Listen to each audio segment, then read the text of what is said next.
Ko'p millatli jamiyat şartlarında bir-birinin tarixini, madaniyatini qolganda pek uzoq bo'lishi kerak, Rima xonim aytgancha. Boshqirdiston şartlarında Tatar tarixi turli sabablar orqasida boshqa xalq tarixi bilan taqis shug'ullangan.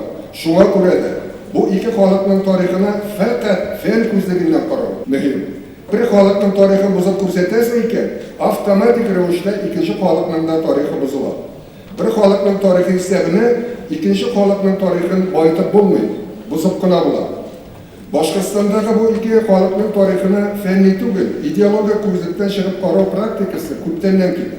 Respublika yerligida o'tishi har jonisi beribmiz.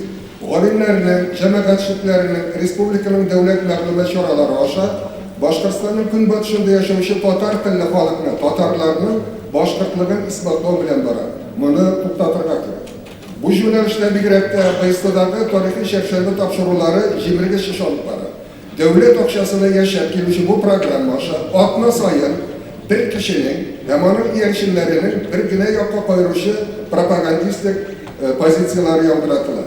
Agar endi oddiy programma hisoblanadigan deyish ekan, ona olib boruv formati negizdan o'zgartirilgan deyish. Bugun boshqa respublika arxivlarida saqlanuvchi dokumentlarni da ishga jigib, Boshqirdiston deb atalgan bu yerlikdagi milliondan ortiq bo'lgan tatar xalqining fanniy tarixi yozib kerakligi borimizga da anglashiladi deb o'ylayman. Boshqirdiston ham Tatariston olimlarining bu yo'nalishdagi o'rtaq xizmatdoshligi hech cheksiz foydaga bo'ladi. Ufada Tatariston Fanlar akademiyasining Tarix instituti filialining ochilgan yordam so'rab, Boshqirdiston ham Tatariston yetakchilariga murojaat etgan. Boshqirdiston Madaniyat ministrligi yetakchiligini respublikada nashr etiluvchi tarix darsliklarida Qozon, Sibir, Navoiy xonliqlari shurlar e'tiborini kuchaytirib, shu shurda Kunbotish Ural bo'yida yashagan xalqlarning fanniy tarixini yoqtirishni so'rab murojaat etgan. BST televizion kanali yetakchiligini tarixiy shaxsiyatlar programmasi esa setkadan olib tashlarga, esa topshiruvlarga Tatar hamda respublikadagi boshqa xalqlar tarixi bo'yicha Kunjili olimlari konferensiya bilan onun fanniyligini erishirgan.